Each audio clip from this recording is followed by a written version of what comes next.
Good morning. My name is Julie, and I'm here today at the Grandview Heights Public Library.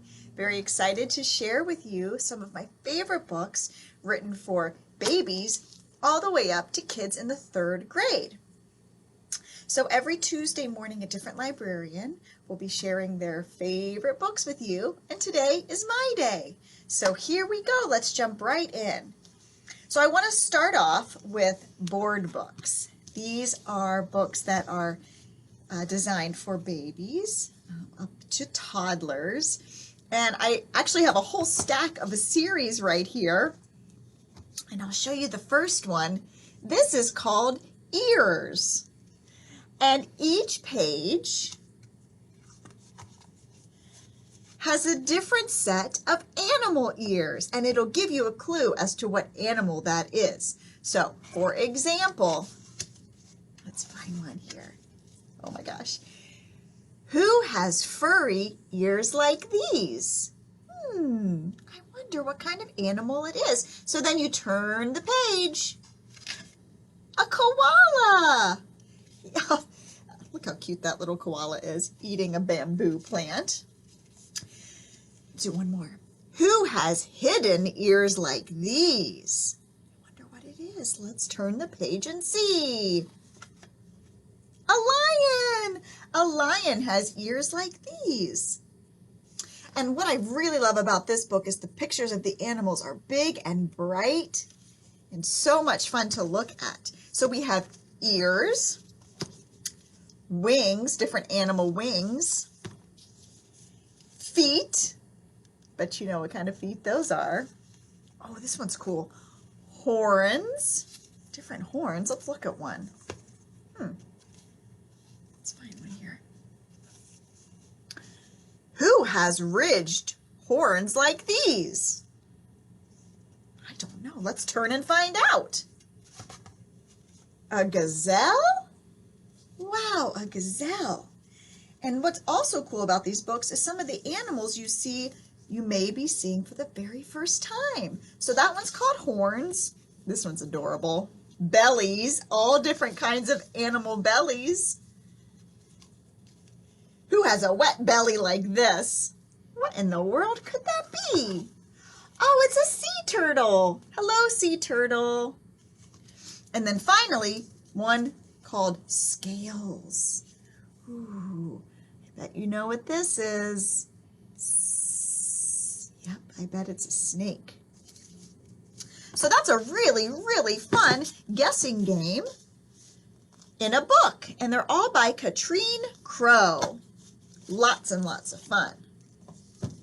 So in addition to sharing books with you, I also do the weekly yoga class here at the library on Facebook.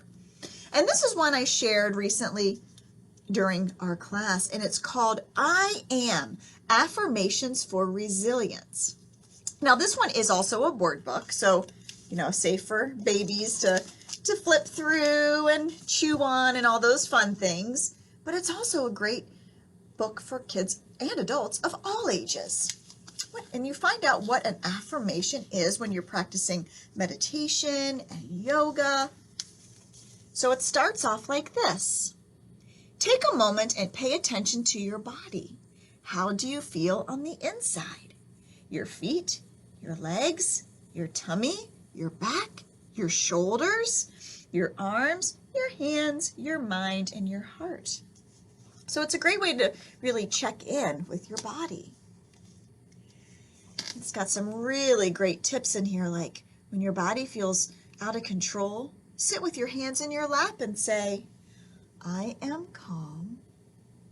My body is quiet.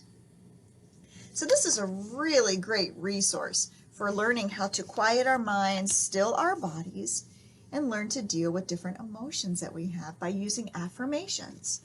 So again, this book is called I Am, Affirmations for Resilience, written by Bella Barbosa and Edel Rodriguez. And I also love this book just because look how gorgeous and bright and cheerful these different illustrations are. I just love it. Love the style of art.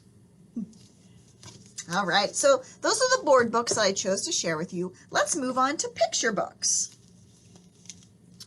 All right, okay, I'm going to start with this hilarious book. It is called The Very Impatient Caterpillar by Ross Burek. Now, sometimes you probably know this from your own experience. It's very, very hard to be patient. Well, Caterpillar is also having a very difficult time learning how to be patient. He finds out that he has to spend 2 whole weeks in a chrysalis in order to turn into a butterfly. What in the world is he going to do for 2 whole weeks? Guys, you're going to love this book. It is so funny. Poor little caterpillar just keeps talking in his chrysalis, and all the other caterpillars who are also in their chrysalis are saying, shh, we're trying to metamorphosize. Another funny moment is when Caterpillar decides to come out of his chrysalis a little too early. So he comes out and says, look out, world, feast your eyes on this beautiful butterfly. How do I look? Transformed? Time to spread my wings and fly. But obviously, Caterpillar has come out of his chrysalis way too early.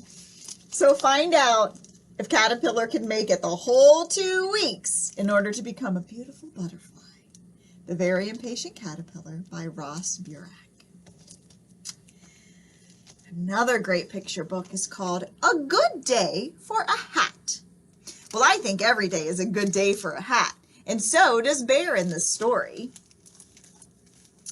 This is Mr. Brown, and Mr. Brown has a hat for every occasion, and today he's gonna need them all. Every time he opens his front door, the scene changes, and Mr. Brown changes his hat to match. But, so I'll show you here. Today's a good day for a hat, said Mr. Brown. But when he stepped outside, so he's got his purple hat on with a flower,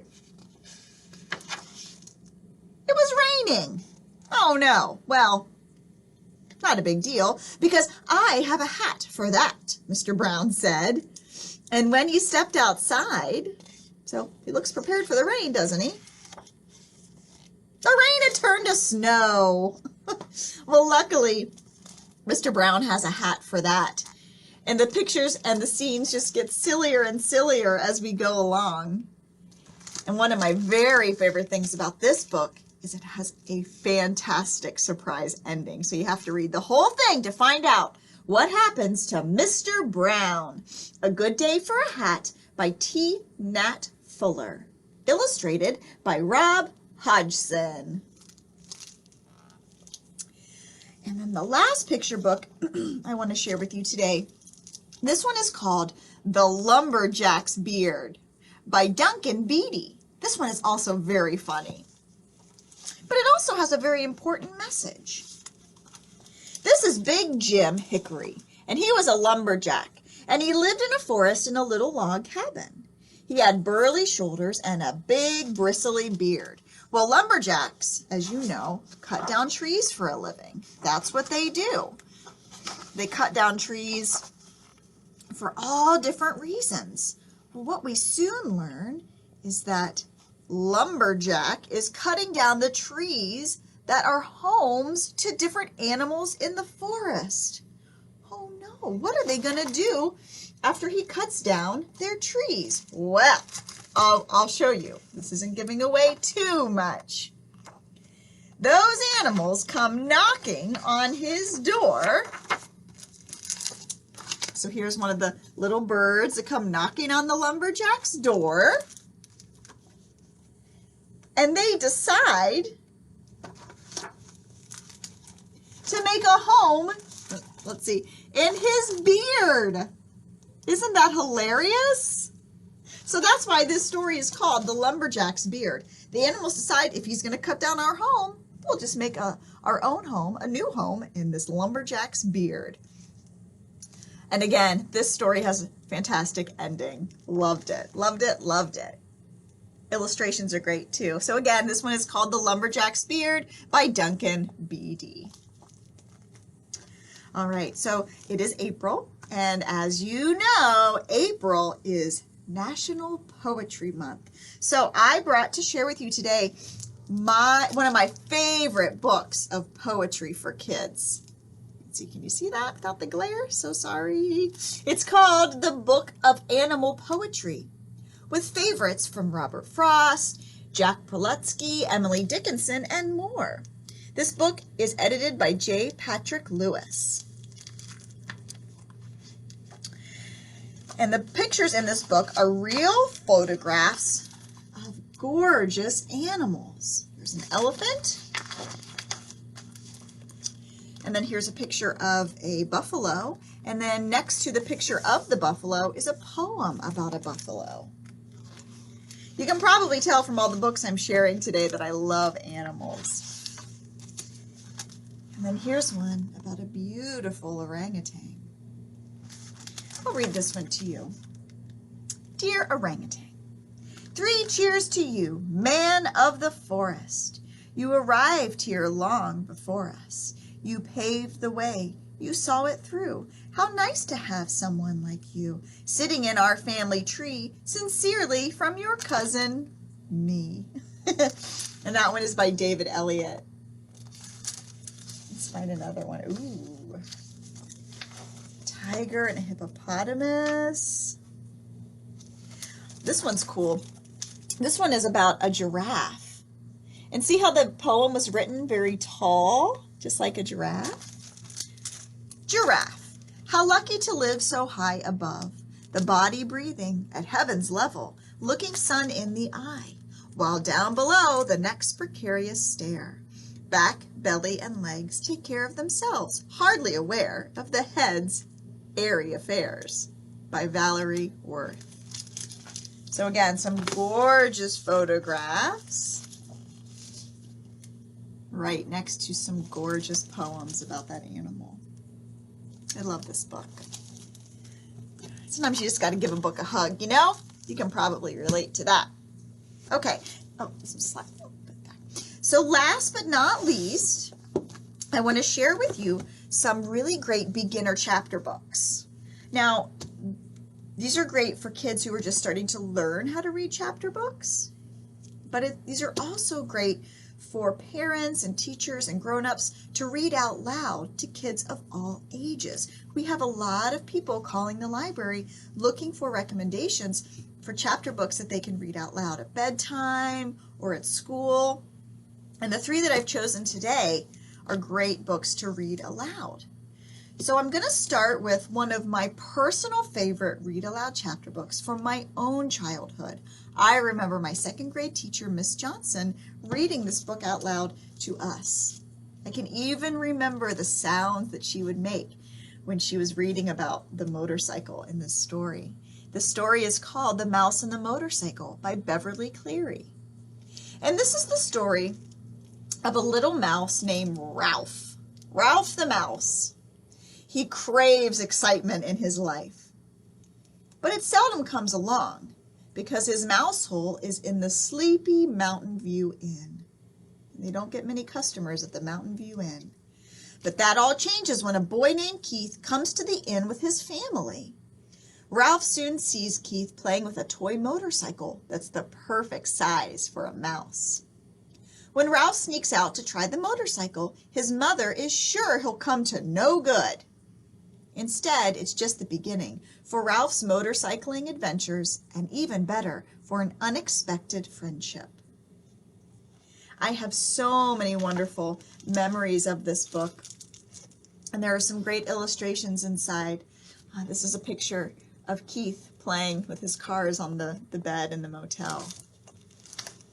Let's see if we can find one of the mouse on. Oh, here's one of Ralph racing down the hallway of the Mountain View Inn on his motorcycle. So yeah, this is called The Mouse and the Motorcycle, and I bet there's a lot of grown-ups out there today who also remember this book. All right, another one I want to share is called, let's see, let's do this one. Funny Frank. And as you can tell from the illustration on the front, this book has got to be about birds, probably, right? Yeah, it looks like it's a story about ducks and geese and maybe a little chick named Frank. This book is by Dick King Smith, who is also the author of the book Babe, the Gallant Pig. So in this book, there's a little girl whose name is Jemima. Jemima is a farmer's daughter, and on the farm, Jemima is in charge of all the chickens. Well, one day, Jemima notices that one of the chickens has laid a nest of eggs. So the little chicks have hatched, and they go about their business, just walking around the farm in their chicken coop. But one little chick is off to the side, staring at the ducks swimming in the pond. Jemima thinks to herself, that little chick looks like he wants to swim. Well, guess what? He does. Frank wants to learn how to swim like those ducks so bad. But his little body just wasn't made to swim like a duck's body. He doesn't have those webbed feet. He doesn't have those water-resistant feathers. But Jemima and the local vet figure out a fantastic way to help Frank learn how to swim. Oh my gosh, this book is so silly, so cute, and you'll find yourself cheering along little Frank as he learns how to swim just like the ducks. And one thing I love about Frank is he's very resilient. No matter what the other chickens say, no matter what the ducks say, he doesn't care. He's going to learn how to swim. So Frank's a pretty good role model for all of us. And there's something that we want to learn how to do. And then the last book I want to share is about a dog. One of my favorite types of books to read. This book is called The Dog Who Lost His Bark by Ewan Colfer and illustrated by P.J. Lynch. So I saw this book on the shelf, and the cover of it just really gets to you, doesn't it? Look at the little puppy's face. Well, this little puppy is named Oz. This is a story of Oz and a boy whose name is Patrick. Well, Patrick has always wanted a dog more than anything else, but his dad is allergic to dogs. One summer, Patrick finds himself and his mother traveling to their grandfather's house. And Patrick learns that he is going to be staying with his grandfather all summer long. And in exchange for this deal, his mom decides that it's time for Patrick to adopt a dog. So he goes to the local animal shelter and he meets Oz. Well, Oz has had a very rough start in life. He's met some very bad people. He's not sure he can trust this boy named Patrick, who's looking at him through the bars of his cage. Well, as soon as Patrick sees Oz, he knows those two are meant to be together. But Oz is so sad that he doesn't know how to bark anymore. So Patrick takes Oz home and decides that he's going to learn how to teach Oz how to bark and find his happiness again. So you got to read this story to find out what happens to little Oz and Patrick. And the illustrations in this story are also just beautiful. Find one of my favorites here. So here is Patrick playing his violin for Oz when he brings him home. There are some really beautiful, inspiring moments in this short little chapter book. I really encourage you to check it out. All the books I've talked about today can be found at the library, so you can go online, reserve a copy, pick it up at our drive-through trailer outside, or come into the library and just pluck it off the shelf yourself. All right, everybody. Well, thank you so much for joining me. I have loved sharing my books with you, and I will see you again very soon. Bye-bye.